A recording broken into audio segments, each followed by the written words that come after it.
Lysander Spooner's No Treason, the Constitution of No Authority, Part 6. It is no exaggeration, but a literal truth, to say that by the Constitution, not as I interpret it, but as it is interpreted by those who pretend to administer it, the properties, liberties, and lives of the entire people of the United States are surrendered unreservedly into the hands of men who, it is provided by the Constitution itself, shall never be questioned as to any disposal they make of them.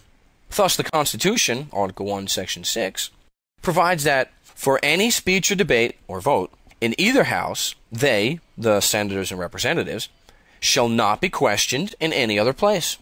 The whole lawmaking power is given to these senators and representatives when acting by a 2/3 vote, and this provision protects them from all responsibility for the laws they make. The Constitution also enables them to secure the execution of all their laws, by giving them power to withhold the salaries of, and to impeach or remove, all judicial and executive officers who refuse to execute them. Thus the whole power of the government is in their hands, and they are made utterly irresponsible for the use they make of it. What is this but absolute irresponsible power? It is no answer to this view of the case to say that these men are under oath to use their power only within certain limits. For what care they, or what should they care, for oaths or limits, when it is expressly provided by the Constitution itself that they shall never be questioned or held to any responsibility whatever for violating their oaths or transgressing those limits. Neither is it any answer to this view of the case to say that the particular individuals holding this power can be changed once in 2 or 6 years. For the power of each set of men is absolute during the term for which they hold it. And when they can hold it no longer, they are succeeded by men whose powers will be equally absolute and irresponsible. And neither is it any answer to this view of the case to say that the men holding this absolute irresponsible power must be men chosen by the people or portions of them to hold it.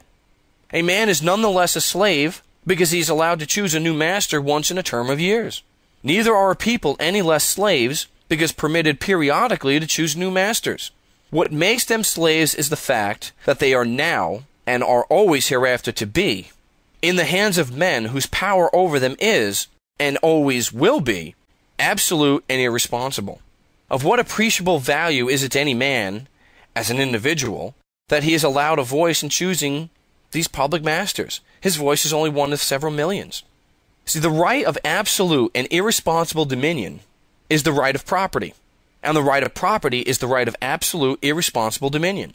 The two are identical, the one necessarily implying the other. Neither can exist without the other.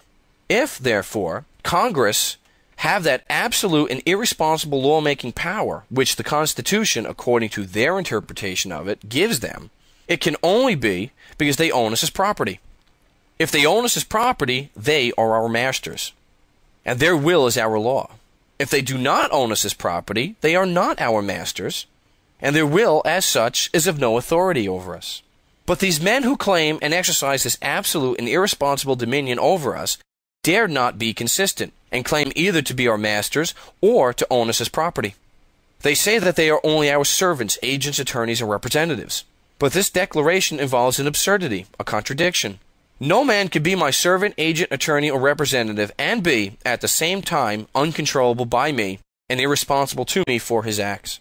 It is of no importance that I appointed him and put all power into his hands. If I made him uncontrollable by me and irresponsible to me, he is no longer my servant, agent, attorney, or representative.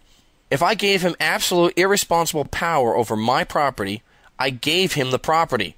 If I gave him absolute irresponsible power over myself, I made him my master, and gave myself to him as a slave. And it is of no importance whether I called him master or servant, agent or owner. The only question is, what power did I put into his hands? Was it an absolute and irresponsible one, or a limited and responsible one?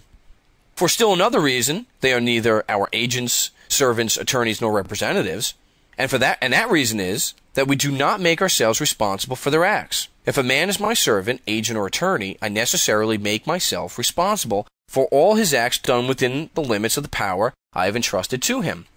If I have entrusted him as my agent, with either absolute power or any power at all, over the persons or property of other men, other than myself, I thereby necessarily make myself responsible to those other persons for any injuries he may do to them, so long as he acts within the limits of the power I have granted him. But no individual who may be injured in his person or property by acts of Congress can come to the individual electors and hold them responsible for these acts of their so-called agents or representatives. This fact proves that these pretended agents of the people, of everybody, are really the agents of nobody. If then nobody is individually responsible for the acts of Congress, the members of Congress are nobody's agents. And if they are nobody's agents, they are themselves individually responsible for their own acts, and for their acts of all whom they employ. And the authority they are exercising is simply their own individual authority. And, by the law of nature, the highest of all laws, anybody injured by their acts, anybody who is deprived by them of his property or his liberty, has the same right to hold them individually responsible that he has to hold any other trespasser individually responsible.